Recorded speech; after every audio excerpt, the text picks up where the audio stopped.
Alright guys, we're back with more fantasy baseball content, and here I'm going to talk about some players you should consider selling high based on how well they've started the season. But first, I want to thank everyone for being back here again, supporting the channel. We're getting pretty close here to our 6,000 subscriber goal, so if you guys are watching this video and not subscribed and want to get notifications for every new video that does come out, please go down there and click that big black subscribe button. Also drop this video a like if you're enjoying what you're watching. But now let's get into it. So first, there's a really big disclaimer on a sell high video, similarly to what I gave on my buy low video that came out during April. And that's because when I'm telling you guys to sell a player high, it's not me saying that this player is bad or will become bad or they're like some ticking time bomb or whatever. It's just the fact that their relative value right now is higher than it will be in a few months. And that's because every single trade that every single one of us is going to make in our fantasy leagues this year, it's all very context based. We're not looking to rip anybody off. There's no way that you're going to make a trade that's amazing for you and horrible for somebody else. That's not really realistic, and nobody likes the person in their leagues that's going around and offering the worst trades on earth to everybody else. It's how you get a bad reputation in your league. Really, the goal here is to offer a deal or make a deal that's mutually beneficial to both parties, but there's some way in it that you find an edge, and that's what I want to help you guys do in this video. So again, the players I'm mentioning in this video, these are not anything like busts. These are not guys that are going to fall off a cliff. These are not any bad players. Really, a lot of them are quite good players. Some of these players are definitely at least top 5, top 10 at their positions. But before you yell at me in the comments, again,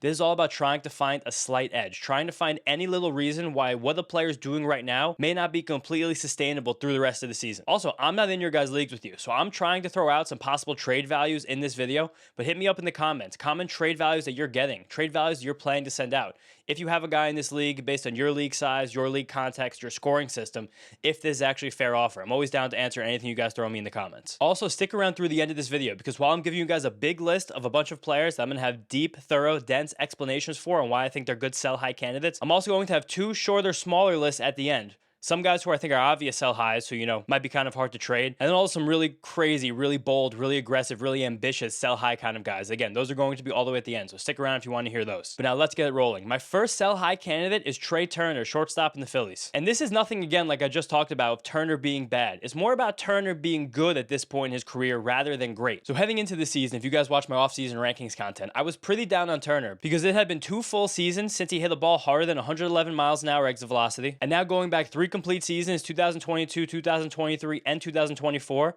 Trea Turner's cumulative OPS between those 3 seasons was under 800. Where if you check the 3 seasons prior to that, his cumulative OPS was over 900. And again, that's the difference between a guy like Trea Turner, who was a fantasy superstar, that was sometimes the first overall pick in certain drafts, to now being a player who's just considered good. I think he had that on him going into draft season this year. But now so far in this season, it looks like he's really turned a corner. It looks like he's really bounced all the way back. He has a 300 batting average, he's stolen 9 bases, but the big things we were concerned about with Turner was the power output, and this year that power is still not returned. But I will say, it seems like some of this diminished power output for Turner might be a bit of an intentional adjustment. He has shortened his swing a little bit compared to last season, and that's caused his bat speed to go down a little bit. You can really see this well when you can look at Trea Turner's bat speed distributions, which I'll show you guys right now. It's a lot more often he's not swinging as hard. You can see this little hump on shorter, slower swings. And I think that's a guy who's trying to make more contact right now rather than seek more power, because that power just might not be there anymore. So I think this is an intentional move by Trea Turner to become a more contact-oriented speed guy, because he still has the amazing speed, and I've told you before, he's still stealing tons of bases so far this season. So to me, this looks something like an 18, 20 homer guy who's going to steal 30 to 40 bags, might be able to hold up a 280 average.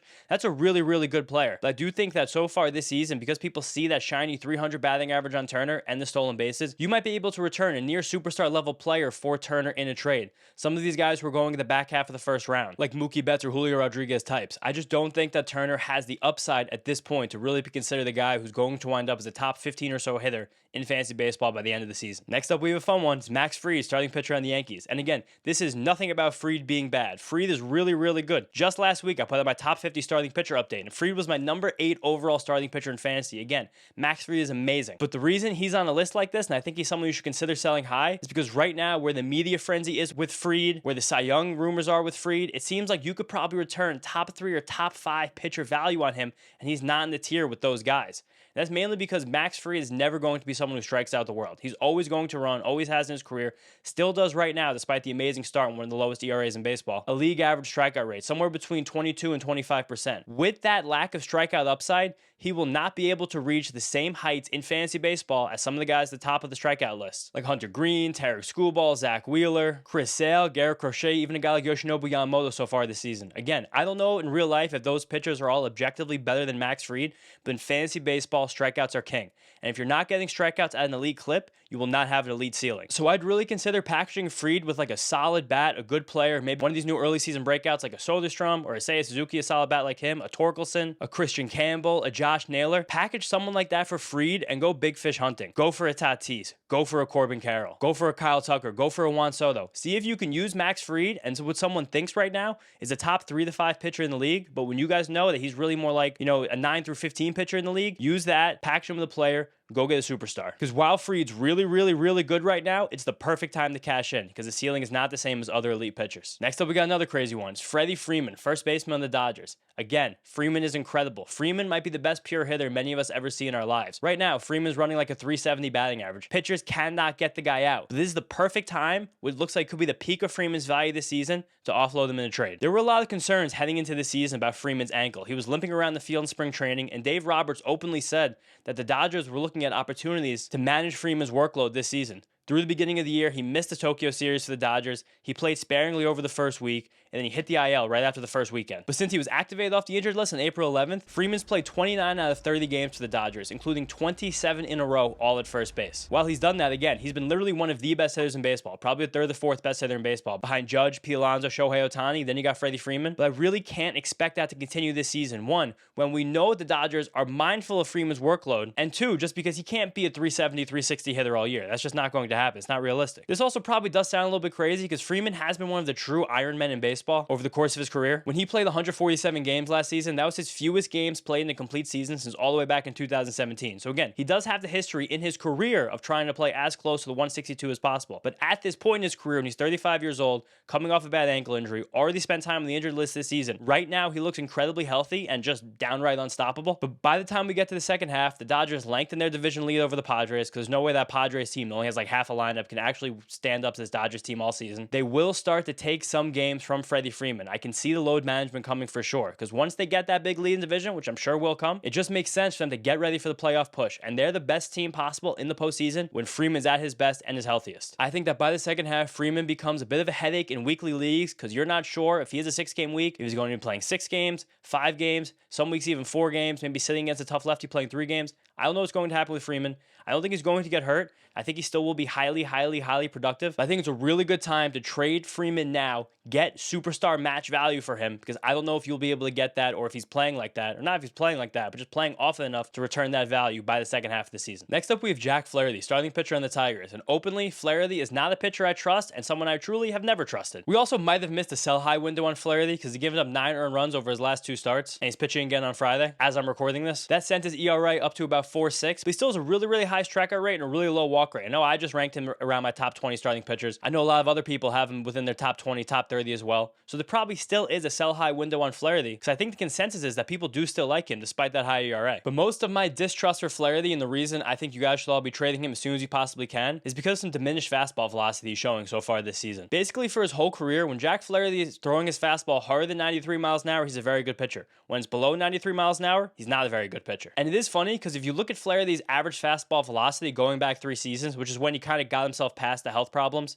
and now has been pitching consistently again since 2023, his fastball velocity has been between 93.2 and 93.4 for the full season average every year. But inside of those full seasons, there's some big velocity oscillations that he'll have. We'll have some starts in the 91s, 92s, 93s, 94s. It kind of gets all over the place, even though it always winds up in the same place by season's end. But very basically, again, over those last 3 seasons since 2023, when Jack Flaherty's fastball velocity is either at or below 93 miles an hour, it's returned a negative 11 run value, but when it's above 93 miles an hour, it's returned a positive 8 run value. And that's on over 2,500 total fastballs that Flaherty has thrown, split pretty evenly between over 93 or under 93. So there's a huge difference there, and he really goes up and down past that number a lot. And so far this season, his velocity has drifted back down below 93 miles an hour. That fastball is getting crushed, has a negative 6 run value, and has not been a very effective pitch. I think it's also kind of important that the rest of the league told us how they view Flaherty this offseason when he was seeking a new contract, and the only thing he could wind up signing was a 1+1 deal with the Tigers. That showed there's not a lot of confidence in Flaherty's longevity.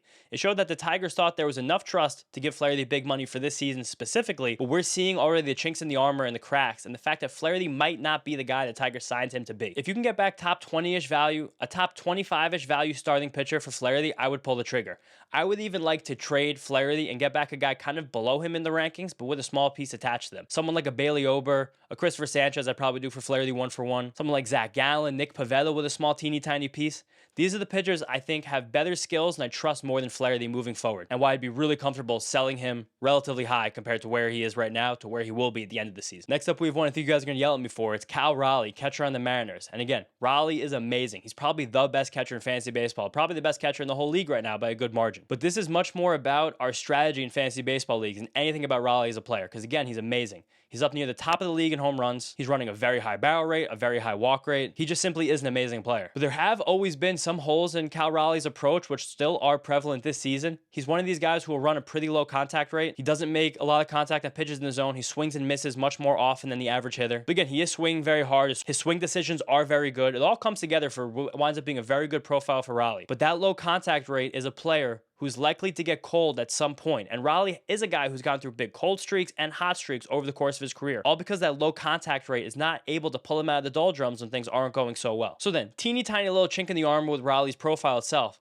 But now let's talk about strategy. Most of you guys are playing in 10 or 12 team leagues, and most of your leagues only require you to start one catcher. If you only have to start one catcher in a 10 or 12 team league, that means there's only about 10 or 12 catchers in the entire league that are any valuable, because in those leagues, it's not really worth it to ever have a backup catcher, because again, the free agent market for catcher is generally so fruitful. And it's fruitful right now because in all my years playing fantasy baseball, which is longer than I like to admit at this point in my life, I can't remember this talented, strong, and deep of a catcher pool ever in fantasy baseball. Like, think about it. We have the Precarious brothers, two amazing catchers. We have Adley Rutschman. We have Will Smith. Then the next tier, guys like Shea Langoliers, Sean Murphy, Austin Wells, Ivan Herrera, Salvador Perez, Yanyer Diaz are going to get going. JT Realmuto is still a starting caliber catcher. Augustine Ramirez, Logan O'Hoppe, Hunter Goodman have all been breakouts this season. Francisco Alvarez in the Mets still hasn't gotten going either. Right there, that's 15 catchers that are probably going to be fantasy viable in most leagues. So with that, I know having Cal Raleigh, the number one catcher, is a really good trump card, but if you can use Cal Raleigh to get a stud, maybe a guy like Austin Riley, again, mentioned Julio Rodriguez, Wyatt Langford in a trade, maybe not 1-for-1s, but just, massage it, work around those two guys being the main pieces, your Raleigh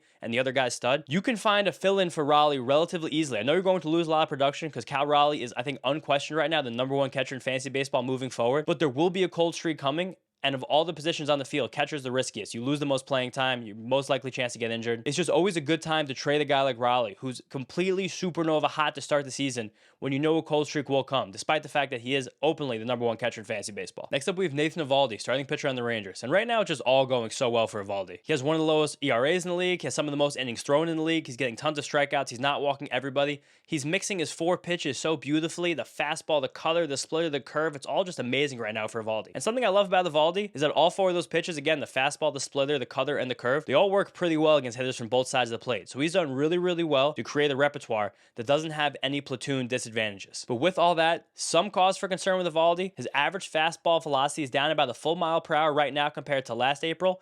It was between 95 and 96 miles an hour. Right now it's between 94 and 95 miles an hour, sometimes creeping down to that 93 level. And there's always going to be the injury concern for Eovaldi because he has such a long laundry list of arm troubles he's had throughout his career. He has been healthy lately, no long IL stints over the last few seasons, but it's just a situation where it's going so well right now that there's a really good chance that something goes wrong at some point relatively soon. The full expectation, despite him performing like a top 5 pitcher in the league so far this season, is kind of drifting back to being like a top 30, top 35-ish guy. The ERA is not going to end with a 1. It's probably not going to end starting with a 2. It's probably going to be just like we've seen for many years now with Eovaldi, a 3.5, 3.6, 3.7, 3.8 kind of guy. So if you can trade him right now for someone who's expecting Eovaldi to keep performing like an ace, you're going to win in that trade. Next up, we have someone who might be at the same time the most divisive player on this list, but also possibly the most obvious, is Pico Armstrong, center fielder on the Cubs. PCA is electric, and he's already significantly better than we ever thought he would be heading into the season. I do think there are parts of PCA's hot start that are definitely sustainable, but at the same time, there's no way that he continues to perform like one of the 10 or 15 best players in fantasy baseball. I've talked about PCA a lot on this channel. He was even part of my breakout video a few weeks ago because he made some genuine swing changes heading into the season that has drastically improved his contact rate and turned him into this near superstar player we've seen so far.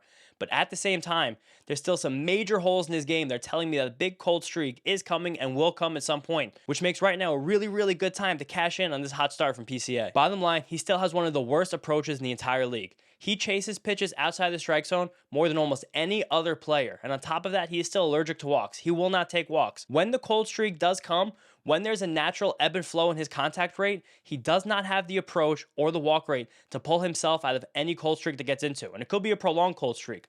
I don't see PCA's profile. I think he's a better player than this player, but I don't see PCA's profile as being very different than a guy like Michael Harris right now. Someone who's famous for going on crazy hot streaks followed by crazy cold streaks and a crazy hot streak and a crazy cold streak. It's big peaks and low valleys. That's the kind of player PCA is. Right now, we're at that big peak. And again, this peak is amazing. He looks like an MVP candidate. But at some point, he'll come home to roost. So it's a good time right now to offer PCA in trades when he looks like a superstar. Especially if you guys are in any rotisserie or categories league and you know if someone in your league is seeking stolen bases, that gives that little bit of extra value on PCA that really helps his floor. So you can probably send out some offers and try to get back some of those really strong, fringy second, third round bats that were going in drafts this season. Guys like Rafael Devers, Austin Riley, who I've mentioned, someone like Jarren Duran. You could probably also offer him for some high-end pitchers, but guys who are more of high-end SP2s rather than true SP1s. Guys like Michael King or Pablo Lopez, who look really, really secure in their skills. Those are kinds of players that you could never have even imagined using PCA as a trade chip to get a month ago. So right now, just because while he is hot, he will not sustain being this good the entire season. Really good time to cash in at the ceiling. Buy low, sell high. That's the game. Next up, we have another Cub. It's Shota Imanaga, starting pitcher. And Imanaga's on the injured list right now with a hamstring strain, so you probably do have to wait a little bit of time before trying to work him into any trade packages for fair value.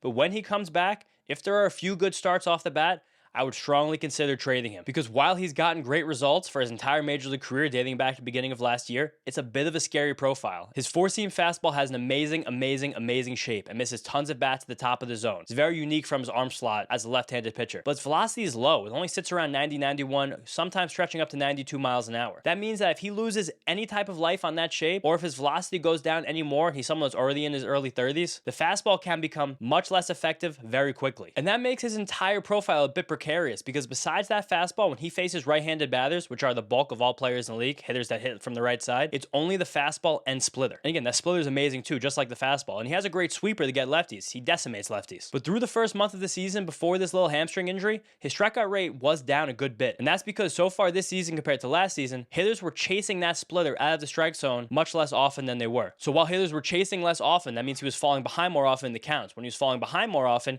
he had to lean on his fastball much more. When he leaned on his fastball and hitters knew that fastball was coming, they were able to get around on it and crush it. It had allowed the .630 slugging percentage so far this season against right-handed batters. If that trend continues and there's no other pitch that comes along, I know last season he was working on a changeup and a curveball, but those weren't very prevalent through the first month of the season. I don't know how his strikeout rate rebounds to where it was last season when it was well above average, where so far this season it's not even 20%, which is below league average. So right now, especially when he comes back, if that ERA stays low and the way he pitched last season, that's going to have people thinking Imanaga is still a top 20 starting pitcher in the league. I think more realistically, he's probably something more like a top 30, top 35-ish pitcher in the league. And there's a big gap in value right there, where you can kind of find the middle of it and probably get a very worthwhile player back for Imanaga. Now, last player in the big list is Brandon Pfaadt, starting pitcher on the Diamondbacks. And I think Pfaadt has some good shine right now. He's a big breakout pick heading into the season, and it does look like he's taking a meaningful step forward with an ERA in the mid-threes, when over the last few years, it was in the mid to high fours. But Pfaadt still has the same problem that's always persisted throughout his major league career, and it's that he cannot get left-handed batters out consistently enough. At his best, Pfaadt is a sinker-sweeper guy as a right-handed pitcher. Being a sinker-sweeper guy, both of those pitches put you at a platoon disadvantage when you face lefties. So he does throw a lot of four-seam fastballs against those lefties, but during the early part of his career, he kept trying to throw sweepers against them, and the pitch got crushed. Now, finally, this year, he has made a real adjustment. He is throwing fewer sweepers to lefties. That's very good, because last season, lefties had basically a .700 slugging percentage against them. And he has replaced that sweeper with a curveball that is missing more bats than the sweeper did last season. The curveball has a 38% whiff rate. Last year's sweeper had about a 26% whiff rate against lefties. But similar to the sweeper, the curveball is still getting crushed, even though it is missing more bats. It's running a pretty ridiculous .870 slugging percentage right now. It is a small sample size. I do think that will come down, but the curveball just isn't that good of a pitch, and it becomes kind of obvious. Hitters can kind of see that hump with Pfaadt's curveball compared to his fastball. And when they know it's coming and it winds up in the zone, they can line it up and really crush it. And then with that pitch just being good, not great, the curveball against lefties, the fastball still just kind of It's totally fine, but it's not great, doesn't miss many bats. And the changeup is pretty good. It's totally decent, but it's not enough of an out pitch to kind of tie this whole thing together. So you have three just okay pitches with no out pitch. And as this continues to happen, opposing teams continue to stack their lineup of lefties against Pfaadt, and I really see his ERA trickling up back into the mid-fours where it's been his entire career, rather than down like the breakout seems like it would indicate. I would really consider trading Fott right now because I think there will be a point over the summer months where he's not even a consistent startable player in 12-team leagues. He's more of a streamer to me, someone that you will use against good matchups. When you see some really, really good offenses on the schedule for Fott, you definitely will be a little nervous. He's probably not someone that you can start confidently in every single matchup against those teams. All right, guys, that's the end of the big list. But right now I have two more smaller sections. First being guys who I think are pretty obvious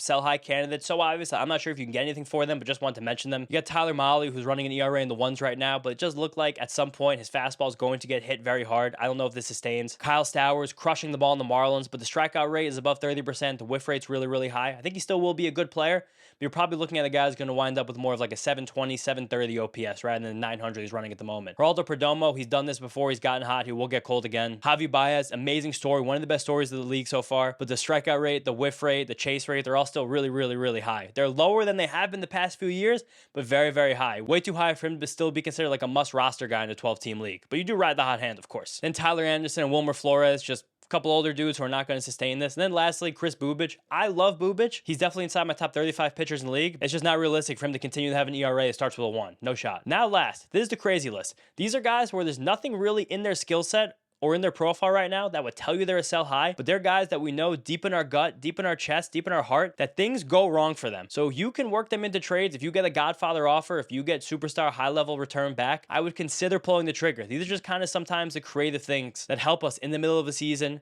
avoid a landmine and get to a championship. You probably know some of the players I'm going to say, and it's going to make you cringe. Guys like Jacob deGrom, who's incredible. Byron Buxton, who's early in the concussion protocol, had a horrible collision with Carlos Correa the day before I recorded this video. Jesus Luzardo, oft injured. Whenever that fastball velocity is above 96, he's great. When it's below, it's bad. Last starter was bad. There could always, of course, be an injury around the corner for Luzardo, as there always has been his career.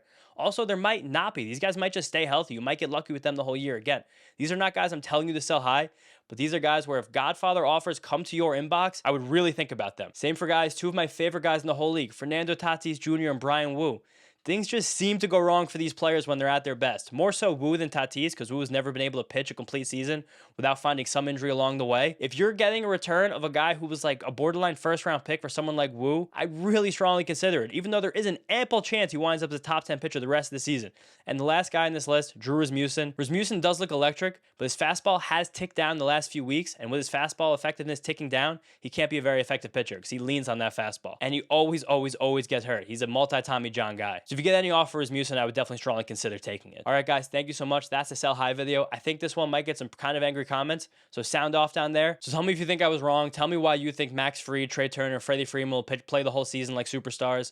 Please let me know. Interact with me down in those comments. Also, if you guys have trade ideas for your league specifically, go down there. We have a great community of fantasy baseball people that are always active in these comments. I myself am responding to as many comments as I can. I love talking with you guys. I love interacting with you guys. Again, amazing community we're building here.